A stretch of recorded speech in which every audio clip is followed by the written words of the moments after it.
मोदी सरकार के खिलाफ आज संसद में अविश्वास प्रस्ताव लाया गया।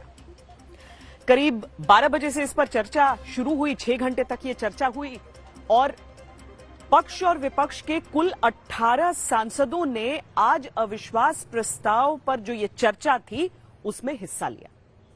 ये सच है कि जब भी अविश्वास प्रस्ताव लाया जाएगा तो जो विपक्ष के सांसद हैं वो जिन जिन मुद्दों पर चाहेंगे वो सरकार को घेरेंगे।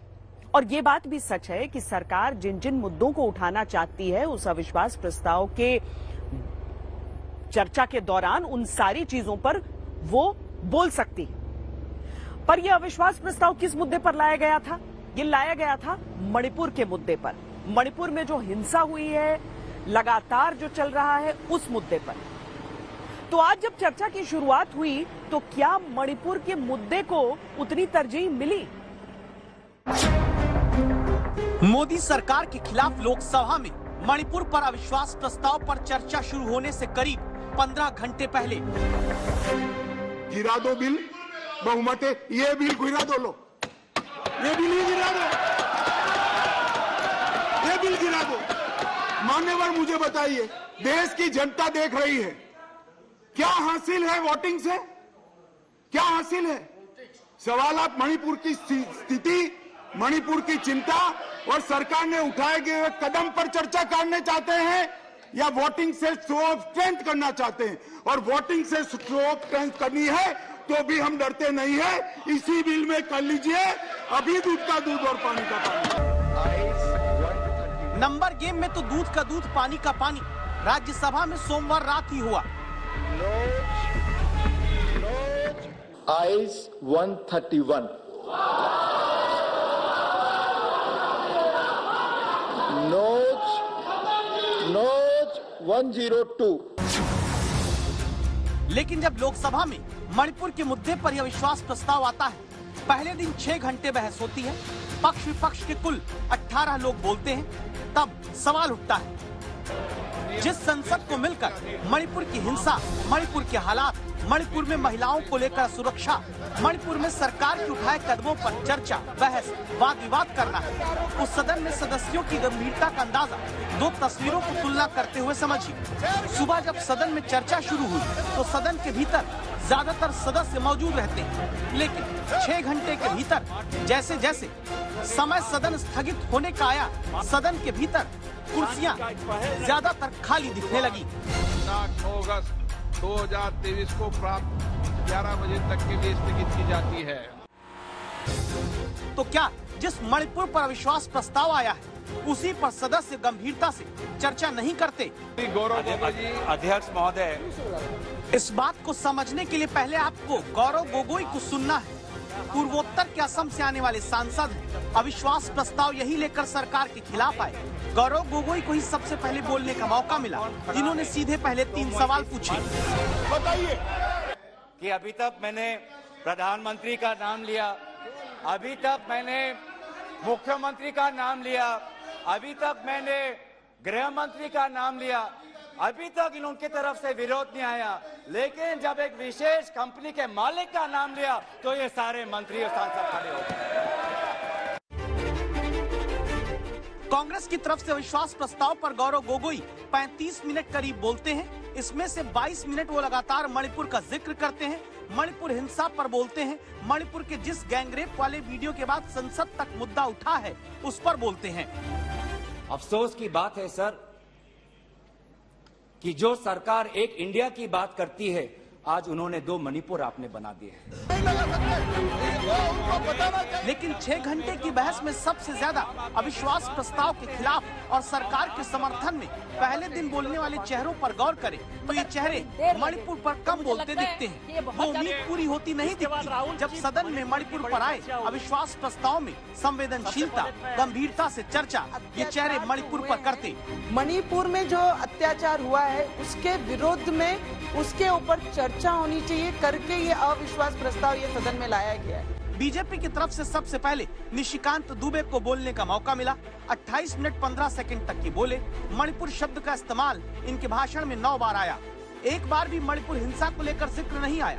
मणिपुर में अपने मामा से जुड़ी कहानी का जिक्र कर देते हैं, लेकिन मणिपुर में वर्तमान में महिलाओं की सुरक्षा पर कुछ नहीं बोलते।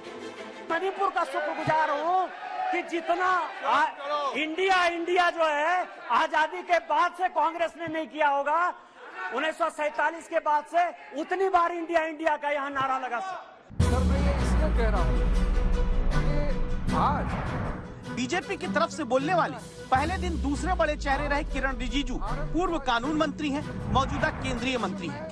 बहुत तेजी से आगे बढ़ रहा है। मणिपुर से जुड़े अविश्वास प्रस्ताव की बहस में पहले दिन 67 मिनट बोले। मणिपुर हिंसा के बारे में एक बार बात की, मणिपुर रेप के बारे में कुछ नहीं बोला। मणिपुर शब्द का इस्तेमाल जरूर 11 बार किया। प्रधानमंत्री जी ने एक ग्रुप बनाया और कहा कि हर एक 15 दिन में 5 कैबिनेट मंत्री और 7 राज्य मंत्री हर एक 15 दिन में नॉर्थ ईस्ट का दौरा करना है। और अभी भी चल रहा है। अभी यहाँ जितना मंत्री बैठे हैं सब ने लगातार गए हैं। वो भी वहाँ प्रदेश का, वहाँ राजधानी सिर्फ सीमित नहीं, दूर दराज गांव तक दौरा होता है। 3 हमारे याचना एक कि वो सदन में आकर अपनी बात रखे। हमारी याचना दूसरा कि वो मणिपुर जाए और पूरे पार्टी को लेके जाए। और हमारा तीसरा ये याचना है कि मणिपुर के विभिन्न समाज सेवक संगठनों को बुलाकर एक मीटिंग करिए, शांति का एक पहल रखिए। देखिए इन चेहरों को, इन्हीं चेहरों के माथे पर आई चिंता की लकीरों को मिटाने के नाम पर संसद में पहले सिर्फ हंगामा हुआ। इन्हीं चेहरों की शिकन दूर करने और सुकून शांति जीवन में लाने के नाम पर ही तो अविश्वास प्रस्ताव संसद में आता है। और ये संसद से क्या चाहते हैं, मणिपुर के नागरिक को सुनिए, सोचिए क्या सियासत इन्हें दे पा रही है। जो मणिपुर का जो कुकी लोग जो है, कुकी सस्पेंशन ऑपरेशन का जो अंदर में कितना लोग है, वो पूरा तोड़ के पहले के माफी पूरा शांति से रहने से भी हम लोग को भी शांति मिल सकेगा। नहीं तो हम लोग मणिपुर का जो मैतेई लोग जो है शांति नहीं मिलेगा। ये बात जो सेंट्रल गवर्नमेंट ने जल्दी से जल्दी जो करना चाहिए। के अंदर कौशल वृद्धि की जा रही है। सुनीता दुग्गल सिरसा से बीजेपी की सांसद, इनको भी बड़ा वक्त बोलने के लिए दिया तो गया, लेकिन क्या हुआ? सुनीता दुग्गल बीजेपी की 21 मिनट 40 सेकंड बोलती हैं। मणिपुर हिंसा का जिक्र, मणिपुर गैंगरेप घटना का जिक्र, मणिपुर इनकी जुबान पर एक बार नहीं आता। मणिपुर की सुरक्षा को लेकर एक बार जरूर इन्होंने बात की। खेलते खेलते जो है मोदी जी से बात कर रहे थे और बिल्कुल उनको हक किए हुए थे बड़ी जोर से, और कह रहे थे कि मोदी जी हम आपके साथ फोटो खिंचाना चाहते हैं, मोदी जी हमने आपको देखा। ये प्यार, ये विश्वास जो 3 से 8 साल तक के बच्चों के अंदर भी माननीय प्रधानमंत्री जी को लेकर है, क्या ये इनका नो कॉन्फिडेंस जो है ये उस विश्वास को डिगा पाएगा? ये भूल कर रहे हैं बहुत बड़ी।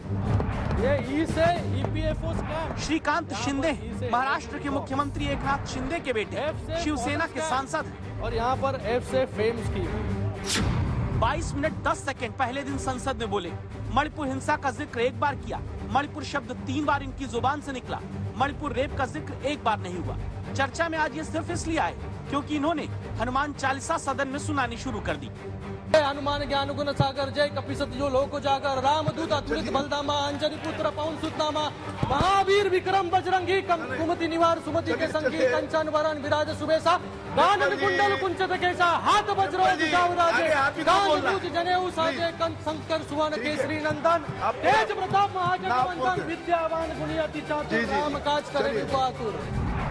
नारायण राणे केंद्रीय मंत्री हैं। ये जब अविश्वास प्रस्ताव पर बोलने खड़े हुए 3.5 मिनट ही बोले। मणिपुर हिंसा पर कुछ नहीं बोला, मणिपुर रेप पर कुछ नहीं बोला, मणिपुर की सुरक्षा पर मुंह नहीं खोला। मणिपुर शब्द एक बार इनके भाषण में नहीं आया। शब्द जो नारायण राणे की जुबान पर आए, सुनकर देखिए और सोचिए मणिपुर अविश्वास प्रस्ताव पर नारायण राणे की गंभीरता क्या है। पंतप्रधान जी के ऊपर बोलने का कोई अधिकार नहीं है, औकात नहीं है उनकी पंतप्रधान जी के ऊपर बोलने की। जी अभी आपने देखो महाराष्ट्र में कहाँ तक है, कभी डूबने वाले वही देखो, मगर भारतीय जनता पार्टी और माननीय पंतप्रधान जी हमारे माननीय अमित शाह, इनके ऊपर उंगली भी बताया ना, थैंक यू, तो तुम्हारी औकात में निकालूंगा।